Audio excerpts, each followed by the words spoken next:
하나님 말씀 신약성경 로마서 7장 14절에서 20절까지 보도록 하겠습니다. 로마서 7장 14절에서 20절까지입니다. 제가 읽겠습니다. 우리가 율법은 신령한 줄 알거니와 나는 육신에 속하여 죄 아래에 팔렸도다. 내가 행하는 것을 내가 알지 못하노니 곧 내가 원하는 것은 행하지 아니하고 도리어 미워하는 것을 행함이라. 만일 내가 원하지 아니하는 그것을 행하면 내가 이로써 율법이 선한 것을 시인하노니 이제는 그것을 행하는 자가 내가 아니요 내 속에 거하는 죄니라.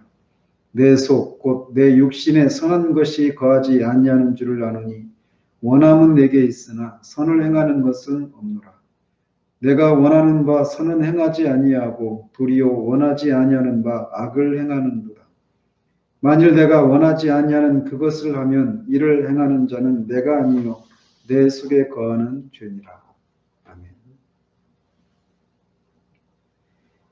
지난주에는 원죄로 인한 본성의 부패로 인해서 모든 아담의 후손들은 선을 행하고 싶어 하지도 않고 할 수도 없는 전적인 부패와 전적인 무능력의 상태에 있다는 사실을 살폈습니다.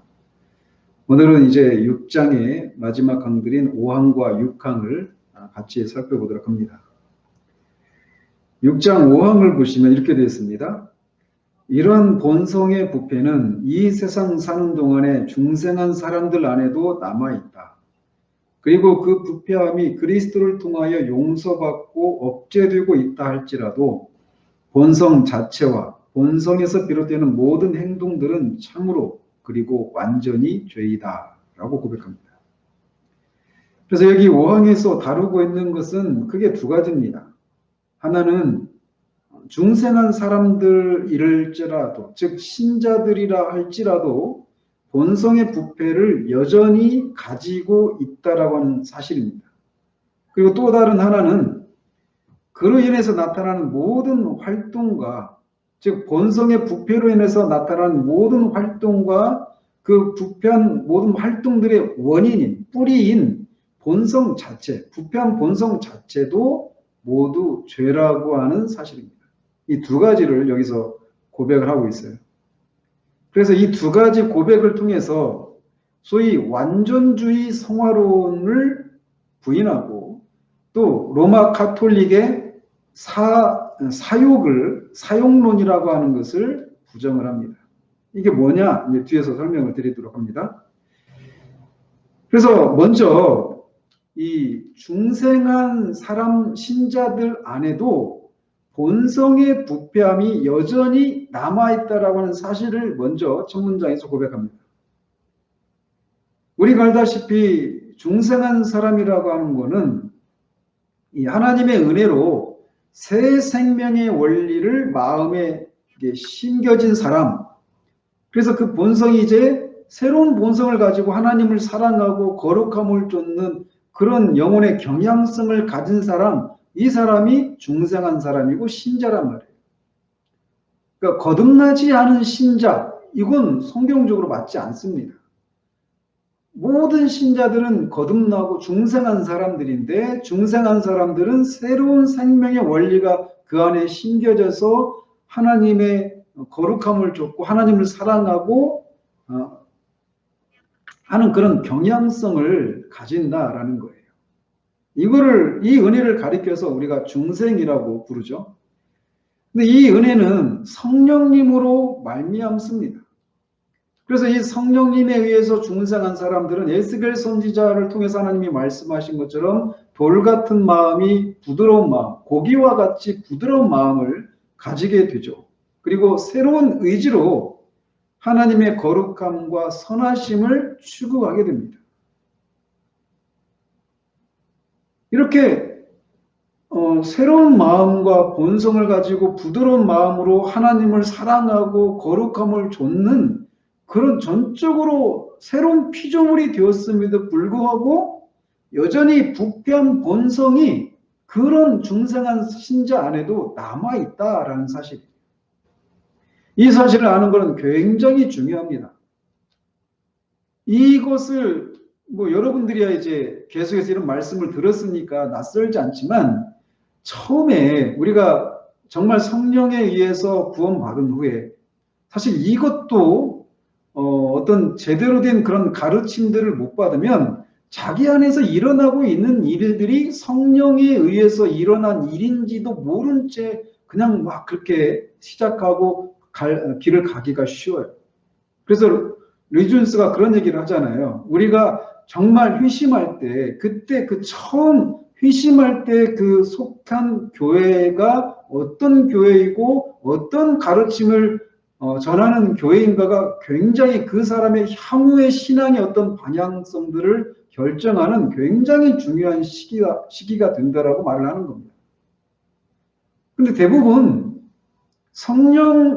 성령께서 그 사람 안에서 어떤 일들을 하실 때 효과적으로 그 사람을 불러내시고 죽은 영혼을 살려내시고 거듭나게 하시는 그런 일들을 하실 때 대부분은 그게 성령께서 하시는 일이라고 하는 것을 모른 채 차후에 나중에서야 그게 무엇인지를 설명받습니다. 그것도 이런 성경에서 말하는 구원받은 사람들 안에서 성령께서 어떤 일들을 하시는가에 대한 제대로 된 가르침을 받을 때에 가서야 그런 어떤 그 가르침을 받는 거지. 그것마저 없는 경우는 자기에게 무슨 일인가가 일어났는데 이게 무슨 일인지를 모르고 대부분 그렇게 지나가는 경우들이 많아요.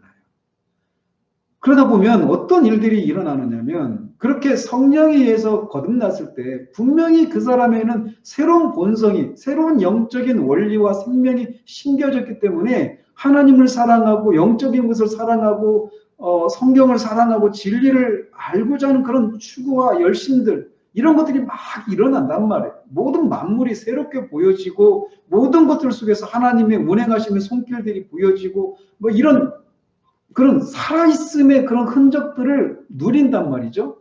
그러다가 그런 상태를 계속 유지하는 것이 아니라 어느 순간 그런 열심과 기쁨들이 점점 사라져가고 또 그런 시기도 더 지나다 보면 어느 순간에는 자기 안에서 내가 잊어버렸던, 내가 전에는 생각조차 안 했던, 내 안에서 완전히 옛날 얘기같이 다 사라져버렸다고 생각했던 어떤 죄악된 모습들이 자신 안에서 나타나는 모습을 보면서 혼란을 겪어요.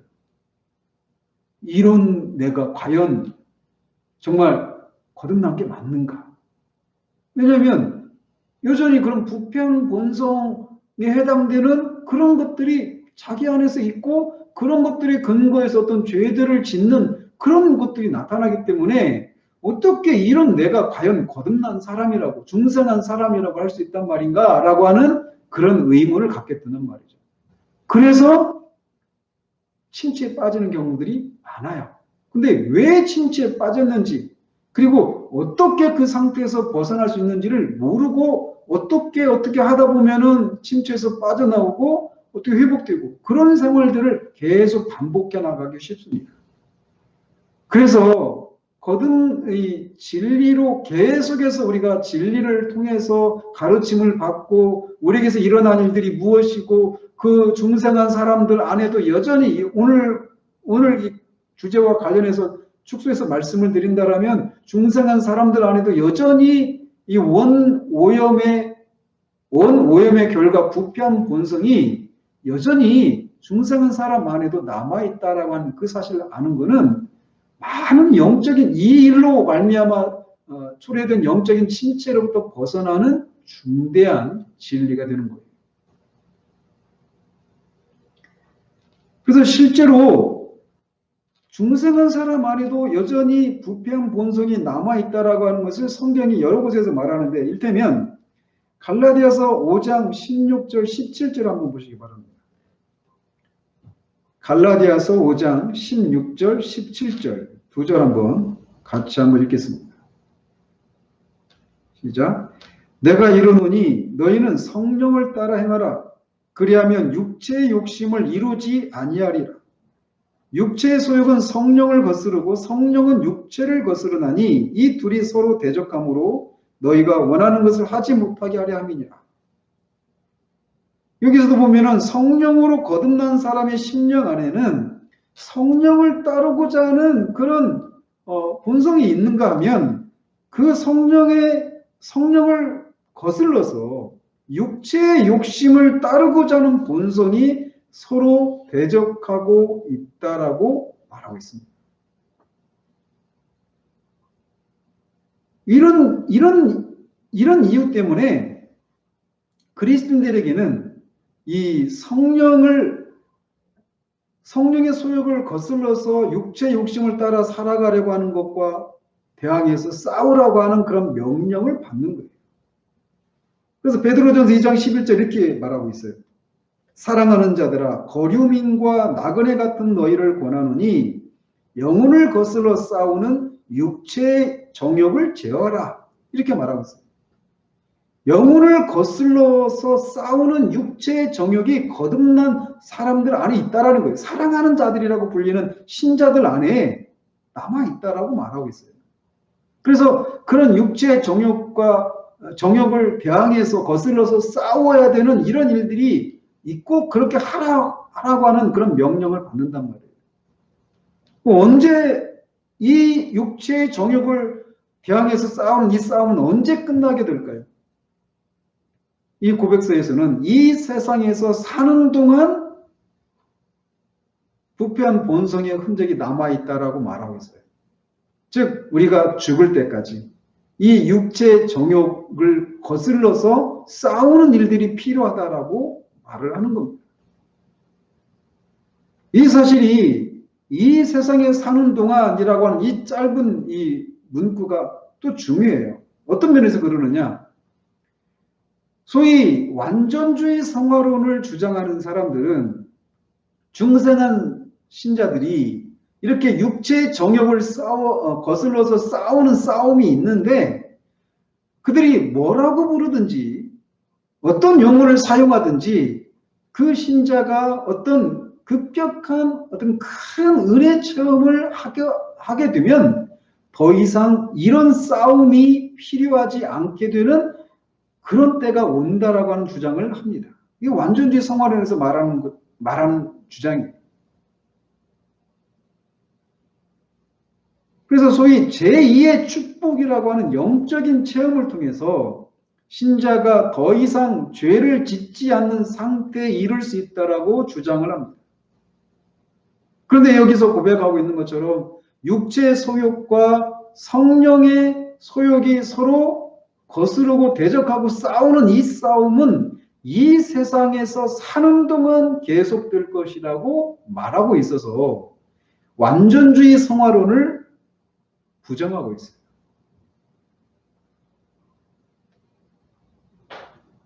그래서 실제로 요한일서 1장 8절에 만일 우리가 죄가 없다고 말하면 스스로 속이고 또 진리가 우리 속에 있지 아니할 것이요 라고 말합니다.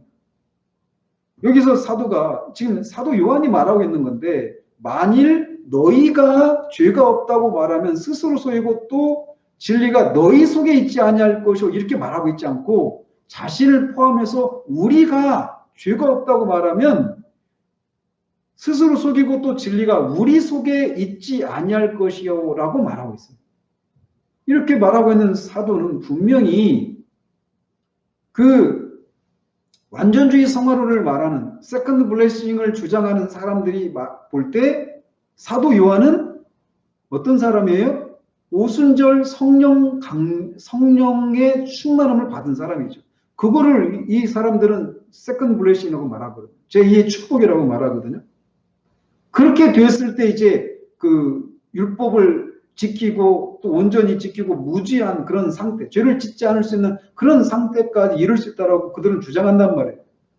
그들의 주장에 근거하면 이 사도 요한은 당연히 내 안에 죄가 없다라고 말할 수 있는 사람이어야 된단 말이죠. 근데 그렇게 말하고 있지 않아요. 사도 바울 우리가 오늘 읽지 않았지만 그 로마서 7장 24절 한번 보십시오. 로마서 7장 24절 오호라 나는 곤고한 사람이로다 이 사망의 몸에서 누가 나를 건져내랴 이렇게 말하고 있는 사람이 누굽니까? 바울입니다.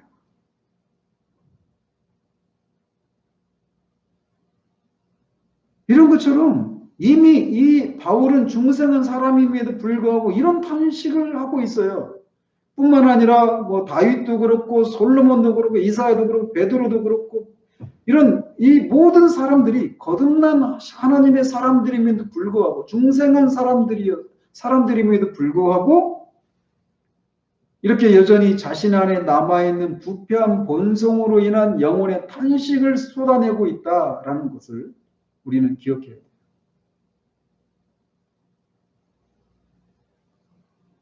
이렇게 이 원죄, 즉 특별히 원죄로 인한 오염의 결과 부패한 본성이 중생한 사람들 안에도 여전히 남겨져 있다라고 성경에 근거한 바른 고백을 하고 있어요.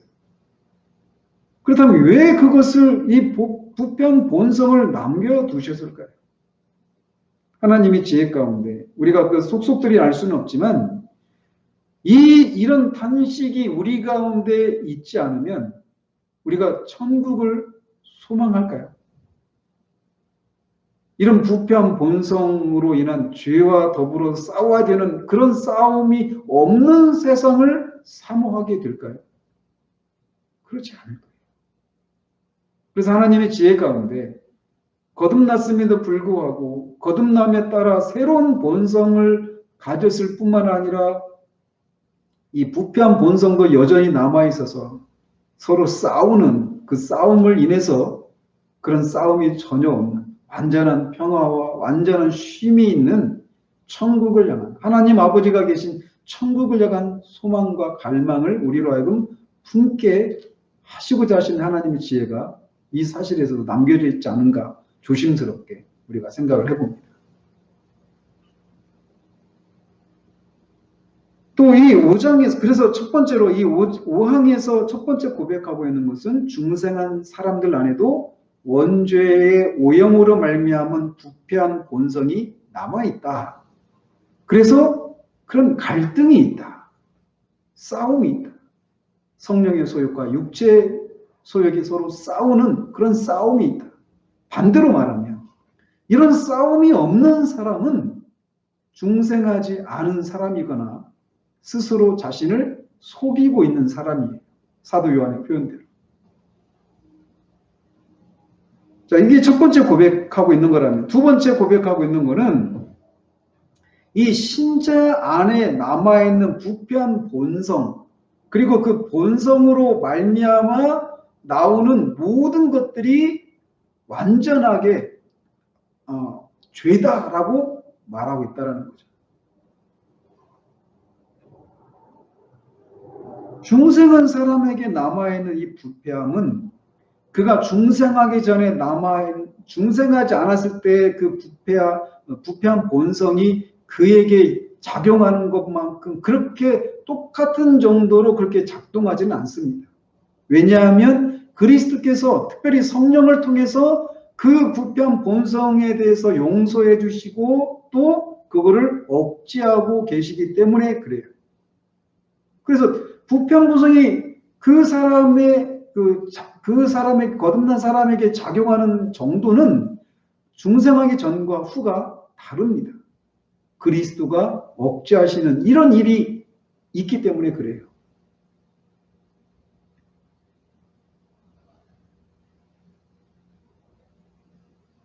그래서 그런데 이제 중생은 사람에게 남아있는 부패한 본성이 이렇게 비록 그리스도로 말미암아 용서되고 억제된다고 하더라도 그 본성 자체는 물론이군요. 부패한 본성 그 자체는 물론이거니와 그 본성에서 비롯되는 모든 활동들도 완전히 죄라고 이 신앙 고백서는 고백하고 있어요. 그리고 이 고백은 즉 그 신자 안에 남아있는 부패한 본성과 그 본성으로 말미암아 나오는 모든 활동들이 죄다라고 한 이 고백은 로마 카톨릭의 이 부패한 본성에 대한 로마 카톨릭의 주장을 가르침을 부정합니다.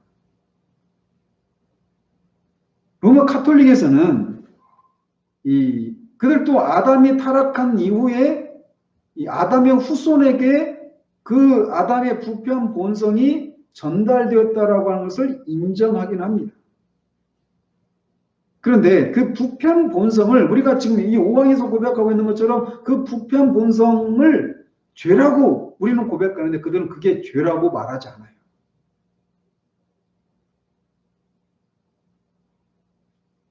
즉 그들은 전적으로 타락했다라고 하는 것을 부인하고 있는 겁니다. 그래서 가톨릭 교회 그 교리서 405항을 보면 이렇게 되어 있어요. 원초적 거룩함과 의로움은 이렇지만, 즉 아담이 타락하고 나서 그 아담과 그의 후손에게 일어난 결과를 이렇게 설명해요. 타락했을 때 어떤 일이 일어났었느냐? 원초적 거룩함과 의로움은 이렇지만 인간 본성이 온전히 타락한 것은 아니다. 이렇게 고백합니다. 우리가 좀 다르죠. 그들은 원초적 거룩함과 의로움은 타락의 결과 잃어버렸지만 인간의 본성이 온전히 타락한 것은 아니다. 그 결과 어떻게 되느냐? 인간 본성이 그 본연의 힘에 손상을 입고 무지와 고통과 죽음의 세력에 휘둘리며 죄에 기운다. 이렇게 고백합니다. 방금 말씀드린 이 뒷부분만 가지고 얘기해보면 우리와 카톨릭에서 말하는 것이 크게 다르지 않은데 이렇게 생각할 수 있어요. 근데 잘 들여다보면 그렇지 않아요.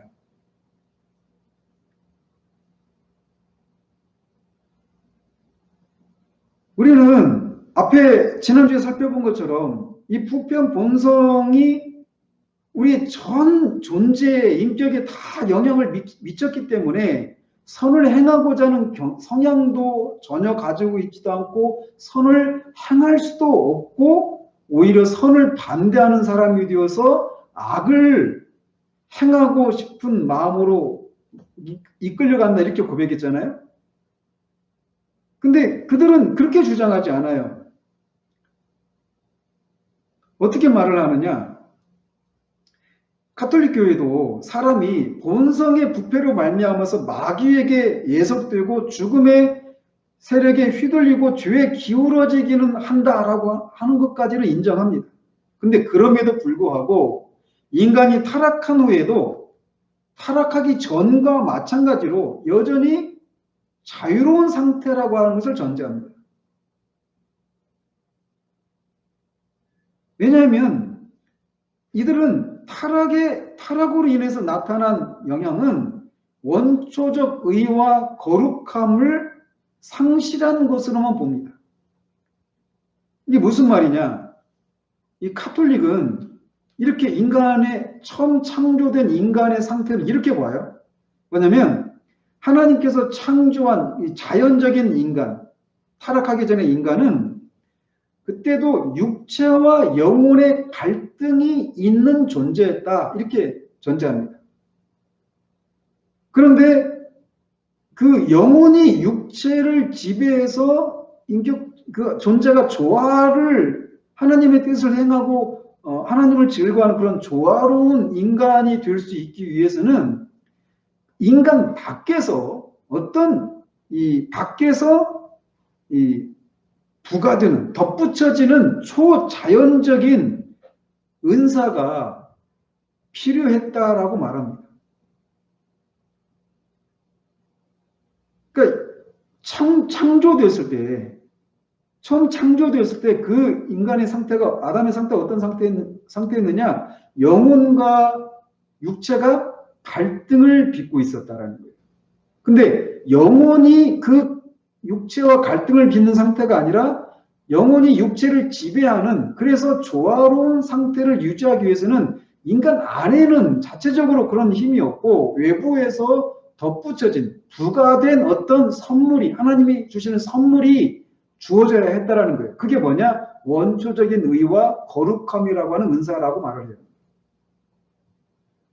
그것이 주어짐으로 말미암아서, 덧붙여짐으로 말미암아서, 부가됨으로 말미암아서 비로소 아담이 영혼으로 육체를 지배하는 그런 조화로운 상태를 유지할 수 있었다라고 말합니다. 그런데 타락의 결과 어떤 일이 일어나느냐? 이렇게 영혼이 육체를 지배할 수 있도록, 그래서 조화로운 삶을 살 수 있도록 외부에서 하나님이 부과해 준 그 원초적인 의와 거룩함이라고 하는 것을 상실했다라는 거예요. 그러면 어떤 상태에 있는 겁니까? 자연적인 상태에 있는 거예요. 영혼과 육체가 갈등을 빚고는 있지만 타락하지는 않은, 그래서 선을 행할 수도 있고 악을 행할 수도 있는 그런 상태. 그래서 이 타락해서 원초적인 의와 이 거룩함을 잃어버렸지만 여전히 아담의 상태는 이 자유로운 상태 가운데 있었다라고 말하고 있는 거예요. 그래서 선을 선택할 능력이 상실된 것은 아니다, 이렇게 말을 하는 겁니다. 그래서 지난주에 살핀 것처럼 부패한 본성은 선으로 향하려고 하는 경향성도 없고 선을 행할 수 있는 능력도 없고, 이렇게 우리는 고백하는데 그들은 이 면에서 그들의 주장이 갈라지게 된단 말이죠. 그래서 이렇게 영혼의 지배력을 벗어나서 육체와 영혼의 조화를 깨뜨리려고 하는 이 부패한 본성인 사욕을 그들은 죄라고 여기지 않습니다. 그냥 원죄로 인한 결과를 단지 이 부과되었던 원초적인 의의 상실로만 볼 뿐이지, 원죄로 인한 결과로 나타나는 타락한 본성의 그 본성도, 그리고 그 본성으로부터 나오는 모든 활동들이 완전히 죄라고 하는 개념을 가지지 않아요. 그러나 신앙고백서는 본성 자체와 본성에서 비롯되는 모든 행동들은 참으로 그리고 완전히 죄다라고 확고하게 강조합니다.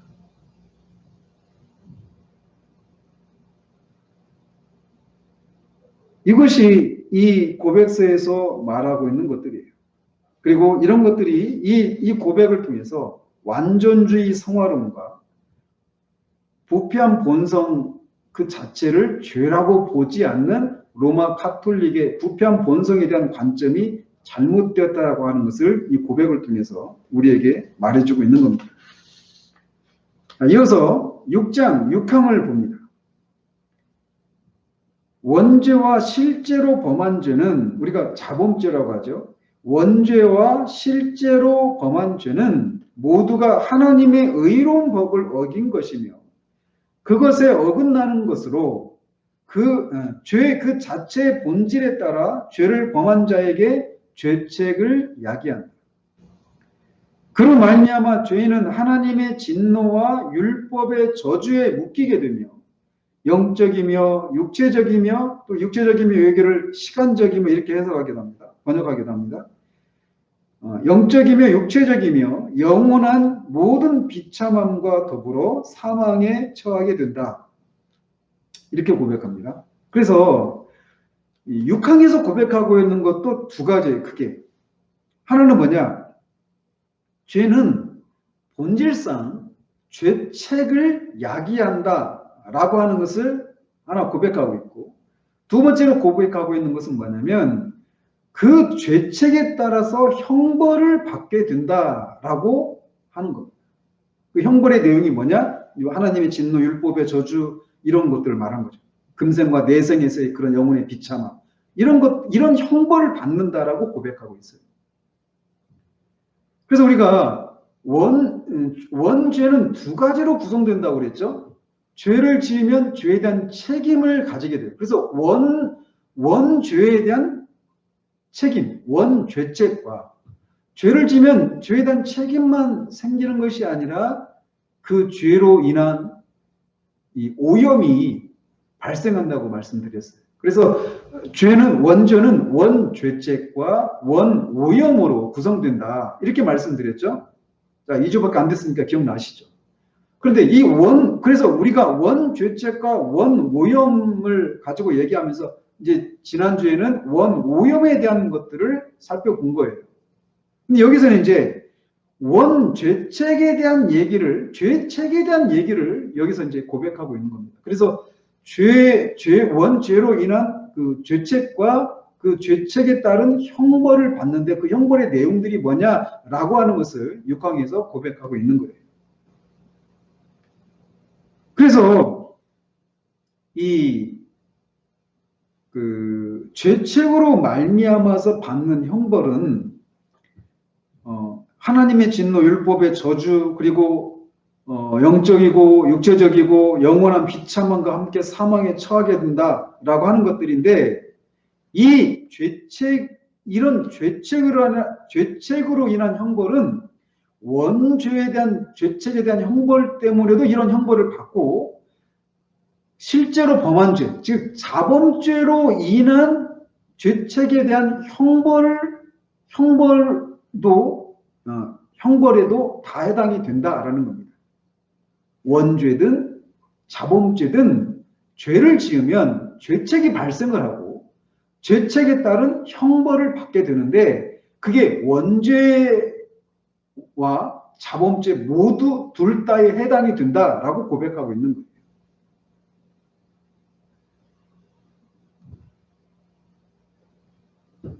그래서 우리가 앞에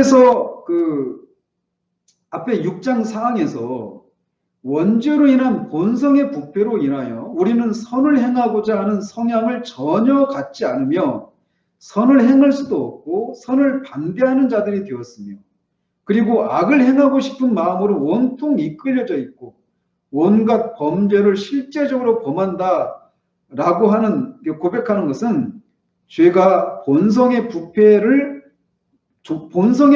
오염이라고 하는 결과를 초래한다라고 하는 것을 사항에서 우리가 살펴본 거예요. 그런데 이제 여기 6항에서 고백하고 있는 것은 죄가 본성의 부패와 같은 오염의 결과를 가져올 뿐만 아니라, 오염이라고 하는 결과를 가져올 뿐만 아니라 형벌을 받아야 하는 죄에 대한 책임도 초래한다라고 하는 사실을 교훈하고 있는 거예요.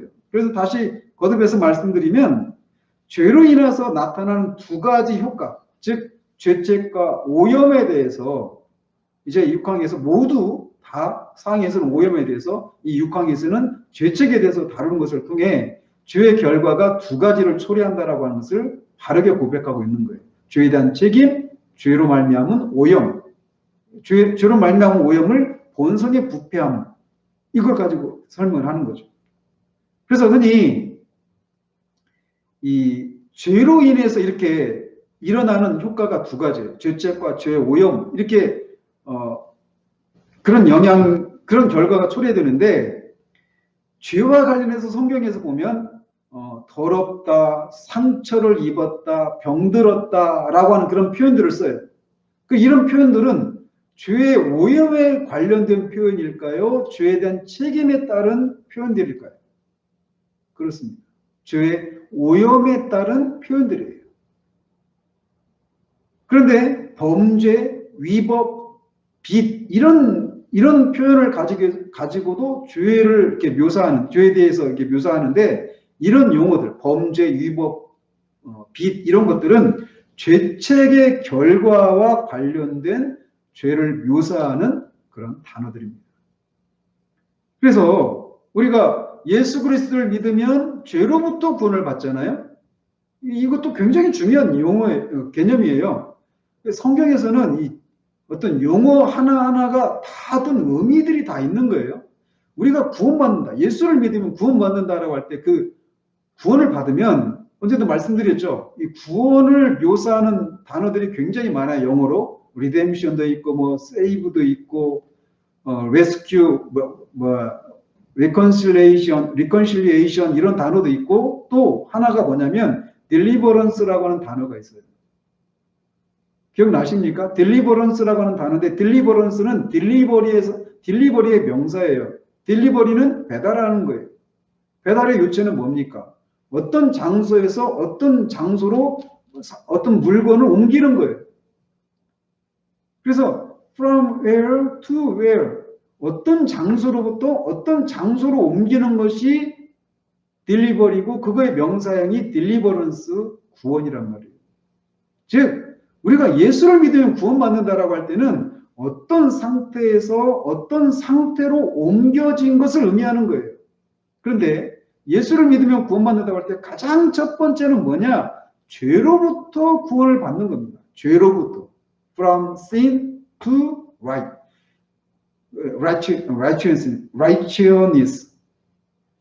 죄로부터 의로운 상태로 옮겨지는 것. 이게 구원을 받았다라고 하는 것이 의미하는 첫 번째 의미예요. 그래서 우리가 예수를 믿으면 죄로부터 구원을 받는다 이렇게 말을 하는데, 이 죄로부터 구원받는다고 할 때는 좀 더 세분해서 죄의 오염의 상태에서 맑게 씻김을 받는다 이렇게도 표현할 수 있고, 죄로 인한 죄책으로부터 사면을 받는다, 용서를 받는다, 이런 개념이 다 포함된단 말이에요. 이 두 가지 개념.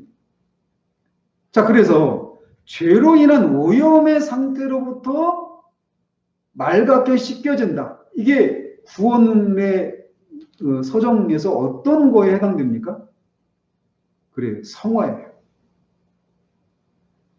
즉 성령의 도움으로 인해서 죄의 오염의 상태로부터 계속해서 구원을 받아가는 것, 이게 성화예요. 그러면 이 죄에 대한 책임으로부터 구원을 받는다, 이거는 뭡니까? 그렇습니다. 그리스도의 속죄로 인한, 대속의 은혜로 인한 칭의의 구원을 가리키는 거예요. 그러니까 칭의는 단회적이죠.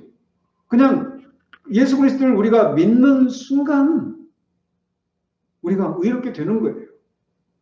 죄에 대한 책임으로부터 우리가 면죄를 받는 겁니다. 그리고 나서는 어때요?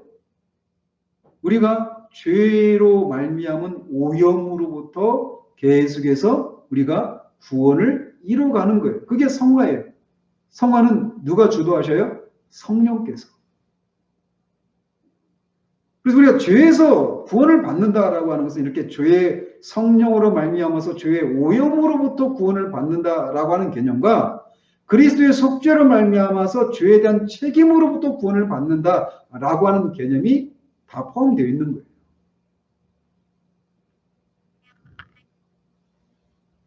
그런데 이제 죄책으로부터 우리가 구원을 받는다. 그리스도의 속죄로 말미암아 죄책으로부터 구원을 받는다라고 할 때 특별히 로마 카톨릭에서 잘못된 생각을 가지고 있어요. 그런데 로마 카톨릭이 아니라 우리가 정통 개신교, 정통 이 기독교 안에 속한 사람이라고 자처하는 사람들 안에서도 이 죄책으로부터 우리가 구원을 받는다라고 하는 이 개념을 잘못 이해합니다. 어떤 면에서 그러느냐?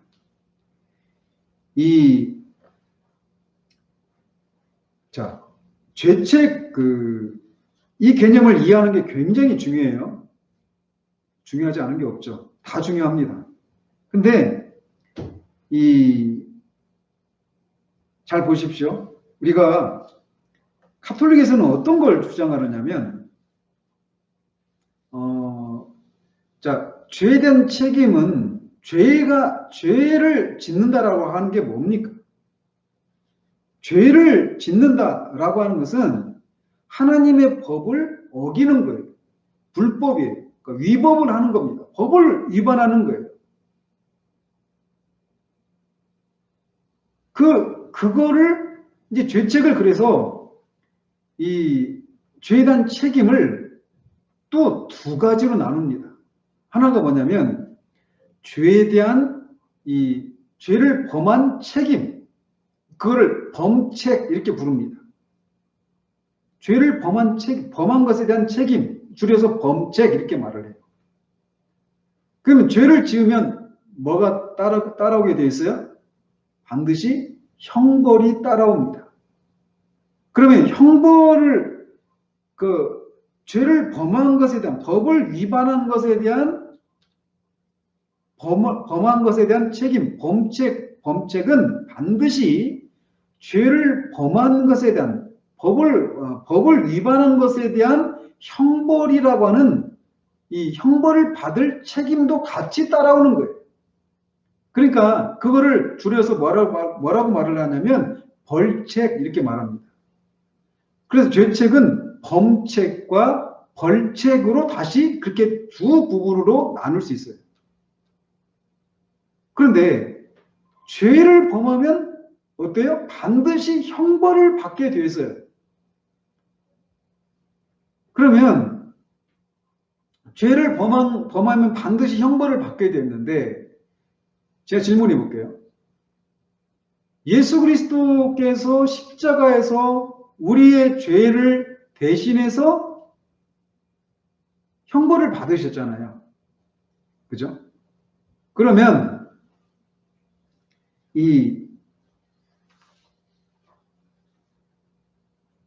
우리가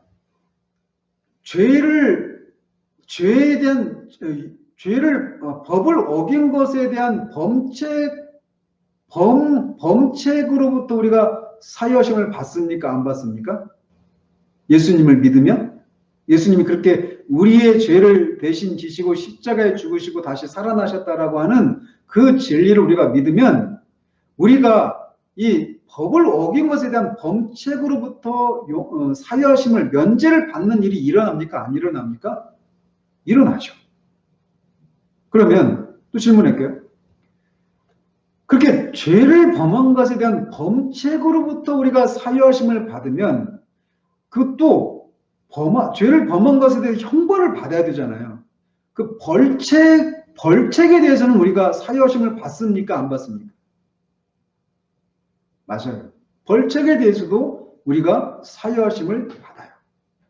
그런데 로마 카톨릭에서는 그거를 다르게 해석한단 말이에요. 자, 다시 6항으로 돌아가서 그러면 죄를 지으면 그것에 대한 범한 것에 대한 책임, 죄책이 따르고 죄책은 반드시 형벌도 따라와요. 죄를 범한 책임으로 우리가 죄인들이 받아야 될 형벌이 뭐라고 말을 합니까? 여기 보시면 첫 번째는 하나님의 진노라고 하는 형벌을 받는다라고 말합니다. 그래서 에베소 2장 3절에 전에는 우리도 다 그 가운데서 우리 육체의 욕심을 따라 지내며 육체와 마음에 원하는 것을 하여 다른 이들과 같이 본질상 진노의 자녀였더니 이렇게 말을 하고 있어요. 죄를 범하면 그게 원죄든 자본죄든 실제로 행한 죄든 반드시 어떻게 된다고요? 그 죄에 대한 책임을 지고 형벌을 받는데 그 첫 번째 형벌의 내용이 하나님의 진노를 받는다라는 겁니다. 그래서 모든 사람들이 다 본질상 하나님의 진노였어요. 거듭나기 전에는.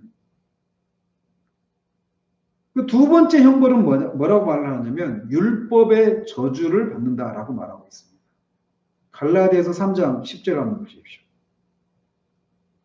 갈라디아서 3장 10절. 같이 읽습니다. 무릇 율법 행위에 속한 자들은 저주 아래에 있나니 기록된 바 누구든지 율법책에 기록된 대로 모든 일을 항상 행하지 아니하는 자는 저주 아래에 있는 자라 했습니다. 그래서 율법의 저주 아래에 있어요. 율법의 저주 아래에 있다라는 게 뭡니까? 늘 율법을 지키지 못한 것에 대해서 정죄를 받고 있어요.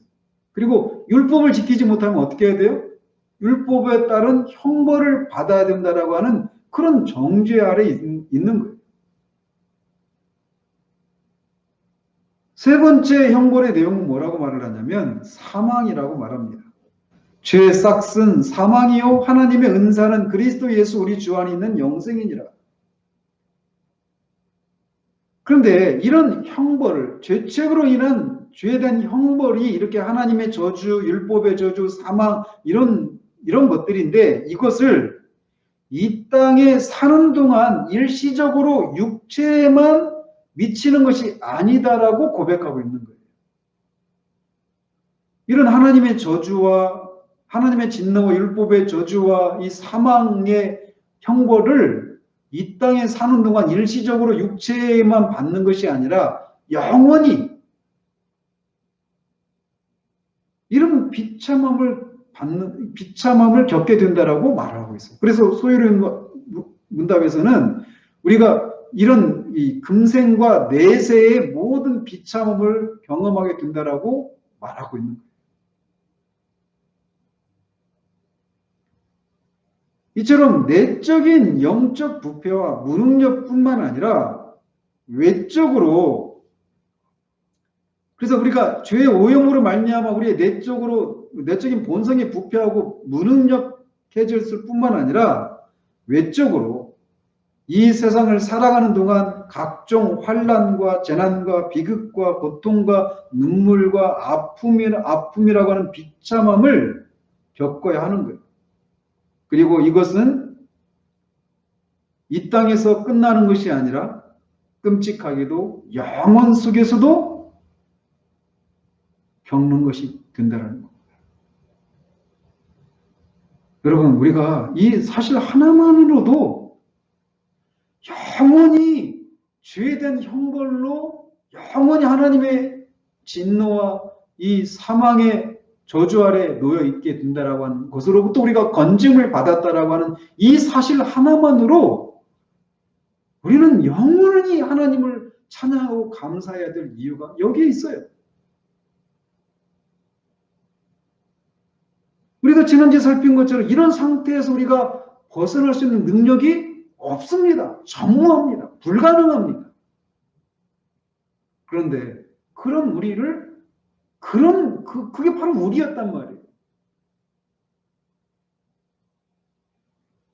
그런데 그런 우리를 하나님이 먼저 사랑하셔서 그 아들 이 땅에 보내시고 우리를 대신해서 그에게 이 저주를, 진노를, 형벌을 다 쏟아 부으심으로 대신 우리를 건져주시는 은혜를 허락해 주셨단 말이죠. 우리가 죄로 인해서 어떤 상태 가운데 있었던 사람인가에 대한 이해가 깊어지면 깊어질수록 우리를 향해서 하나님이 베푸신 은혜가 얼마나 큰가를 같이 알게 되는 거예요. 이렇게 죄책으로 인한 형벌을 받게 됩니다. 그런데 아까 했던 얘기로 다시 돌아가서요. 이 죄책에 대해서 이 죄책과 형벌과의 관계에 대해서 오해를 하고 있는 사람들이 더러 있어요. 한번 여러분에게 물어보고 싶어요. 죄책은 피할 수는 없다 하더라도 형벌은 피할 수 있는 길이 있을까요? 즉 죄를 지으면 죄에 대한 책임을 져야 되잖아요. 그 죄책을 피할 수는 없어요. 어느 누구도. 죄에 대한 책임이 반드시 있어요. 그런데 그 죄책은 피할 수 없다 하더라도 그 죄책에 대한 형벌을 피할 수 있는 방법은 있을까요? 없어요. 죄책과 이 형벌은 뗄래야 뗄 수가 없습니다.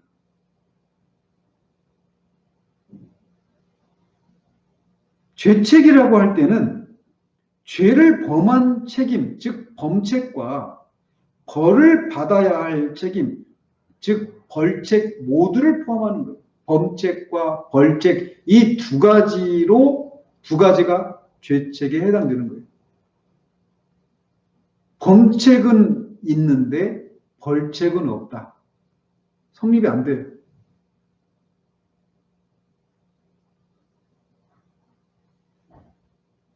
죄책이 있다라고 하는 것은 단순히 죄를 범한 책임이 있다라고 하는 것을 의미할 뿐만 아니라 벌을 받아야 할 책임도 있다라고 하는 것을 뜻한단 말이죠.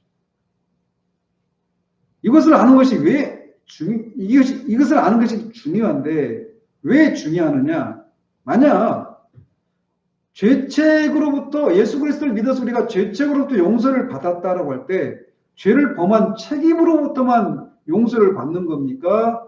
이 죄에 대한 책임에 따른 벌을 받아야 될 책임도 용서를 받았다라고 하는 것을 의미합니까?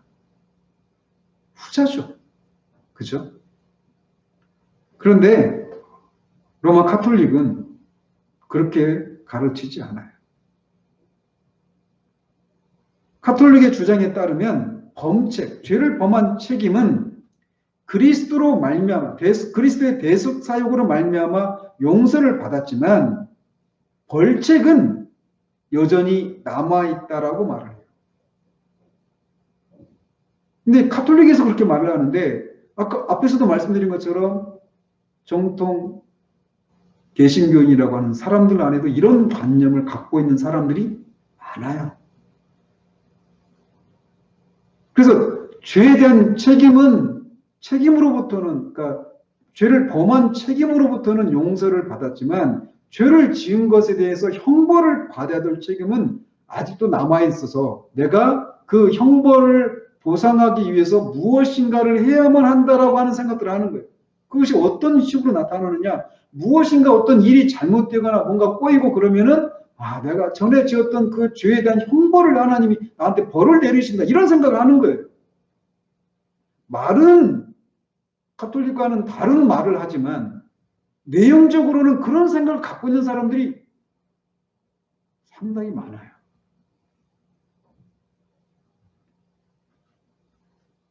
카톨릭에서는 이렇게 말합니다. 예수 그리스도께서 죄를 범한 책임, 범책으로 말미암아서 하나님의 은혜에서 떨어지고 하나님의 진노 아래 놓이게 되어 있는 비참한 죄인을 건지셨다. 그리고 그 결과 영원한 형벌에서 놓이게 되었다라고 말합니다. 자, 어디에서 놓이게 되었다고요?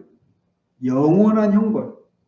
그럼 뭐가 빠져있죠? 이 형벌, 죄에 대한 형벌이 뭐라고 그랬어요? 하나님의 진노와 율법의 저주와 사망이라고 그랬잖아요. 근데 이게 이 땅에 사는 동안 이 일시적으로 또 육체의 한정에서 그런 비참함을 겪는다고 했습니까? 아니에요. 어디까지 이어져요? 영원한 형벌을 받는다라고 말을 했잖아요. 그런데 이 로마 카톨릭에서는 이 그리스도의 대속의 은혜로 이 죄를 범한 책임으로부터 용서를 받고 영원한 형벌로부터 노임을 받았다 이렇게 말을 해요. 뭐가 빠져있죠? 죄에 대한 책임으로 말미암아서 이 땅에서 일시적으로 받게 되는 그 형벌로부터는 노임을 받았다라고 말하지 않아요. 이게 중요한 부분이에요. 그러면 그들의 주장은 그렇게 영원한 형벌에서 놓이게 되었다라고 말을 해요. 그리고 이 세상에서 받아야 할 벌책은 여전히 남아있고 자신의 죄값을 신자들이 직접 치러야 한다라고 그들은 주장해요. 즉 예수 그리스도께서 범책과 더불어서 영원한 사망의 형벌이라고 하는 벌책은 면하게 해주셨지만 신자가 이 세상을 살아가면서 범하는 작은 죄들, 곧 하나님에게서 돌아설 의도가 없이 범하는 작고 소소한 그 모든 죄들에 대한 형벌을 누가 져야 됩니다? 신자가 스스로 감당해야 된다라고 말을 하는 거예요. 그럼 언제 이런 신자가 짓는 그 자범죄들에 대한 형벌을 감당해야 됩니까? 어떤 식으로? 여기서 두 가지가 나와요. 가톨릭의 교리가. 뭐냐? 고해성사와 연옥이라고 하는 교리가 여기서 나오는 거예요. 고해성사가 뭐예요? 고해성사는 자기가 어떤 실제적인 어떤 죄를 범하면 참회를 하고 그 죄에 대해서 고백을 합니다. 사제에게. 그래서 사제가 없는 가톨릭은 있을 수가 없어요. 그래서 루터가 만인 제사장서를 얘기했을 때 그거는 로마 카톨릭 그 체계를, 하이라키를 완전히 다 무너뜨려 버리는 것이었어요. 고해성사는 이들의 어떤 구원관에 있어서 필수적인 것입니다. 나중에 칭의와 관련해서도 말할 수 있는 건데. 어쨌든 이렇게 고해성사를 통해서 참여를 하고 자기의 죄를 사제에게 고백하고, 사제가 고백하면 사제가 어떻게 해요? 죄를 용서해 준다고 선언합니다. 그럼 그것서 끝나느냐? 아니에요. 그 죄를 지은 것에 대해서 보상 행위를 해야 돼요. 그게 보속이라고 부릅니다. 그래서 어디 계단을 할트라고 한다든지, 주기도문을 이유로 한다든지, 막 여러 가지 어떤 고행을 수행하라고 한다든지, 금식을 한다든지, 자선을 하라고 한다든지, 이런 식으로 신자가 지은 죄에 대한 형벌을 그런 식으로 벌충할 것을 요구해요. 고해성사를 통해서 그런 일을 하는 겁니다. 죄를 범한 책임으로부터 용서를 받고 영원한 형벌로부터 용서를 받았지만, 이 세상에서 져야 될 그런 죄에 대한 형벌은 이렇게, 첫 번째는 고해성사를 통해서 그 형벌을 감당하도록 하고 있어요. 왜? 그리고 또 하나, 연옥에서 그렇게 했는데도 여전히 이 땅에서 지었던 그 죄들에 대한 형벌을 다 갚지 못하고 죽으면 연옥에서 그렇게 또 그 정화의 과정을 통해서 형벌을 지는 겁니다. 그 연옥에 있을 시간을 이 땅에 있는 사람이 얼마나 수고하느냐에 따라서 연옥에 있는 시간이 단축된다고도 말하죠. 그걸 위해서 면죄부를 팔았던 이유가 바로 거기 있는 거예요.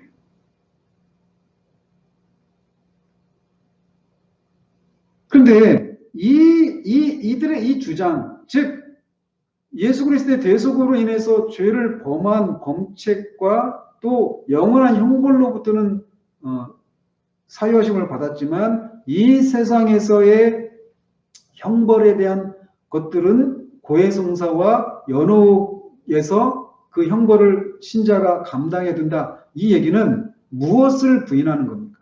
무엇의 부족함을 선언하는 겁니까? 그래요. 예수 그리스도의 대속의 은혜가 충분하지 않다라고 하는 것을 말하는 거예요. 그러니까 구원을 이루기 위해서는 우리가 뭐가 필요해요? 신자의 협력이 필요한 거예요. 그러나 성경은 뭐라고 말합니까? 예수님이 다 이루셨다라고 말을 해요.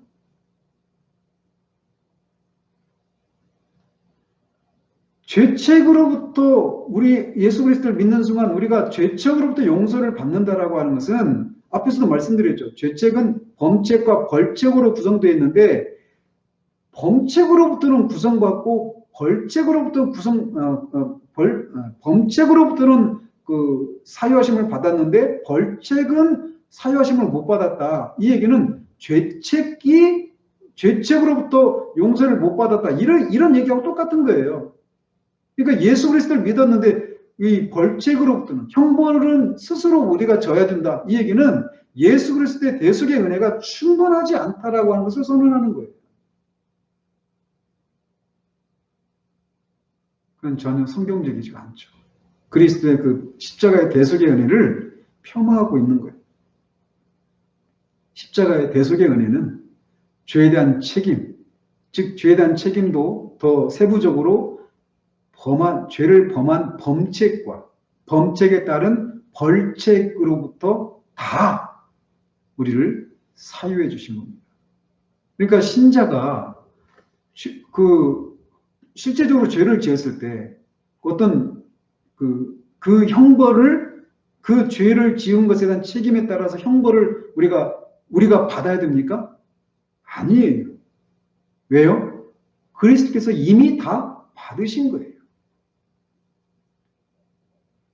그래서 우리가 죄값으로, 신자의 경우는 죄값으로 우리가 어떤 형벌을 받는다, 우리의 죄값으로 형벌을 받는다, 이런 개념은 성경적인 개념이 아닙니다.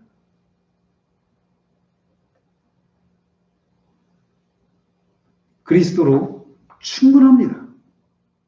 이렇게 원죄로 말미암아서 우리 원죄책과 원오염의 상태로 부패한 본성, 선을 행할 수도 없고 행하고자 하지도 않고 하는 그런 상태에서 우리를 건져주셨어요.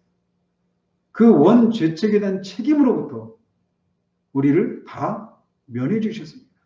누가? 그리스도를 통해서 하나님께서. 그리고 그것은 이미 이루어진 일이에요. 그리고 그 일이 그런 일이다라고 말씀하신 분은 하나님이십니다. 내가 그것을 언젠가는 그것을 내가 충분히 느낄 수도 있고 어느 순간은 그걸 내가 충분히 느끼지 못할 수도 있어요. 그렇다고 해서 이미 이루어진 그 일들이 그 의미가 그렇게 말씀하시는 하나님의 말씀의 의미들이 변합니까? 바뀝니까? 안 그래요. 요지부동입니다. 바뀌지 않아요. 불변이. 우리의 구원의 안전이 바로 거기에 있는 거예요. 내가 그걸 충분히 느끼느냐, 느끼지 못하느냐, 여기에 달려있지 않습니다. 할 수 없었다. 정말 하고자 하지도 않았다. 그런 우리에게 이 벗어날 수 없는 이 부패함과 전적으로 부패하고 전적으로 무능력한 벗어날 수 없는 그 죄에 대한 책임으로부터 우리를 건져주신 하나님을 찬양을 드립니다. 기도하겠습니다. 하나님 아버지, 이렇게 해서 타락한 아담과 그의 후손들에게 그 원죄가 어떤 결과를 초래했고 그런 상태에서 우리가 구원을 받았다라고 하는 이 사실들을 지난 몇 주 동안 살펴보았습니다. 아버지 하나님, 우리 안에서 다시금 우리에게 구원을 베푸신 하나님의 그 은혜를 그 우리를 구원하시기에 부족함이 하나도 없는 완전하고 충분한 그리고 변하지 않는 그리스도의 대속의 그 은혜를 향한 확신을 우리에게 더해주셔서 다시금 우리 안에서 하나님을 향한 감사와 찬양이 다시금 높이 드높여질 수 있도록 하나님 도우시기를 원합니다. 아버지 하나님, 우리가 영원한 형벌로부터 구원을 받았다라고 하는 그 사실 하나만으로도 우리가 이 세상에서 어떤 일을 겪어도 우리는 아무런 불만, 부족함도 표현할 수 없는 그런 큰 은혜를 입은 사람들임을 기억하고 우리 안에서 작은 일들이 이루어지지 않는 것을 인해서 너무나도 자연스럽게 쏟아져 나오려고 하는 그런 불만과 불평과 원망이 하나님 앞에 정말 합당치 않은 것을 우리가 기억하고 그런 것들을 거슬러서 싸우는 그런 우리들 될 수 있도록 주님 도와주시길 원합니다. 그렇게 우리가 존재하기도 전에 이미 완성된 그리스도의 그 대속의 은혜가 여전히 유효하고 여전히 그렇게 우뚝 서 있는 그 사실을 인하여 하나님 앞에 감사를 드립니다. 구원이 우리에게 달려있는 것이 아니라 하나님이 그리스도를 통해서 하신 그 일에 달려있으면 우리가 그것을 느끼지 않는 것에 의해서 좌우되는 것이 아니라 이 객관적으로 이루어진 그 사실에 기인한다는 사실들을 인하여서 우리가 흔들리지 않는 그런 우리들 될 수 있도록 주님 도우시기를 원합니다.